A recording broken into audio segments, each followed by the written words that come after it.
2 Samuel, chapitre 17. Les conseils d'Achitophel et de Hushai.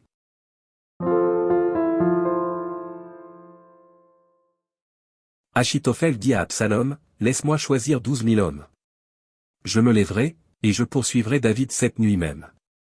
Je le surprendrai pendant qu'il est fatigué et que ses mains sont affaiblies, je l'épouvanterai, et tout le peuple qui est avec lui s'enfuira. Je frapperai le roi seul. Et je ramènerai à toi tout le peuple, la mort de l'homme à qui tu en veux assurera le retour de tous, et tout le peuple sera en paix. Cette parole plut à Absalom et à tous les anciens d'Israël. Cependant Absalom dit, appelez encore Hushai, l'Archien, et que nous entendions aussi ce qu'il dira.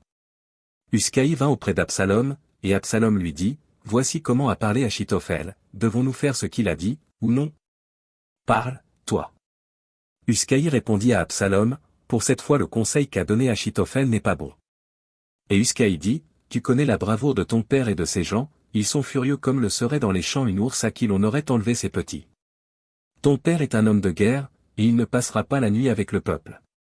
Voici maintenant, il est caché dans quelque fosse ou dans quelque autre lieu. Et si, dès le commencement, il en est qui tombent sous leur coup, on ne tardera pas à l'apprendre et l'on dira, il y a une défaite parmi le peuple qui suit Absalom. Alors le plus vaillant, eût-il un cœur de lion, sera saisi d'épouvante, car tout Israël sait que ton père est un héros et qu'il a des braves avec lui. Je conseille donc que tout Israël se rassemble auprès de toi, depuis Dan jusqu'à Beer-Sheba, multitude pareille au sable qui est sur le bord de la mer. Tu marcheras en personne au combat. Nous arriverons à lui en quelque lieu que nous le trouvions, et nous tomberons sur lui comme la rosée tombe sur le sol, et pas un n'échappera, ni lui ni aucun des hommes qui sont avec lui. S'il se retire dans une ville, tout Israël portera des cordes vers cette ville, et nous la traînerons au torrent, jusqu'à ce qu'on n'en trouve plus une pierre. Absalom et tous les gens d'Israël dirent, le conseil de Hushai, l'Archien, vaut mieux que le conseil d'Achitophel. Or l'Éternel avait résolu d'anéantir le bon conseil d'Achitophel, afin d'amener le malheur sur Absalom.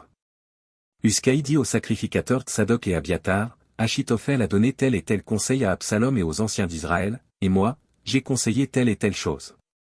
Maintenant, envoyez tout de suite informer David et faites-lui dire, ne passe point la nuit dans les plaines du désert, mais va plus loin, de peur que le roi et tout le peuple qui est avec lui ne soient exposés à périr.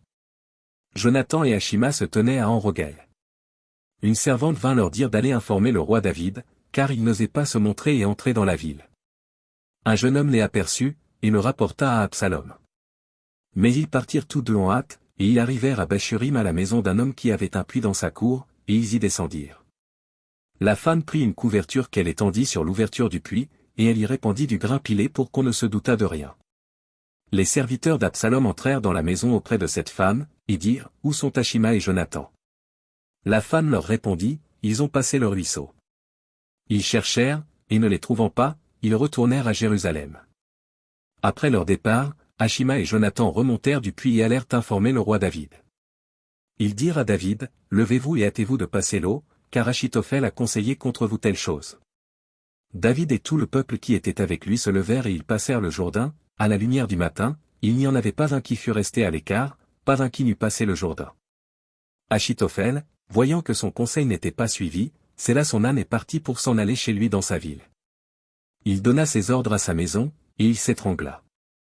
C'est ainsi qu'il mourut, et on l'enterra dans le sépulcre de son père. David arriva à Mahanaïm. Et Absalom passa le Jourdain, lui et tous les hommes d'Israël avec lui. Absalom mit Amasa à la tête de l'armée, en remplacement de Joab. Amasa était fils d'un homme appelé Jitra, l'Israélite, qui était allé vers Abigal, fille de Nachash et sœur de Tseruja, mère de Joab. Israël et Absalom campèrent dans le pays de Galad. Lorsque David fut arrivé à Mahanaïm, Shobi, fils de Nachash, de Rabat des fils d'Amon, Makir, fils d'Amiel, de Lodbar, et Barziaï, le Galadite, de Roglim. Apportèrent des lits, des bassins, des vases de terre, du froment, de l'orge, de la farine, du grain rôti, des fèves, des lentilles, des pois rôtis.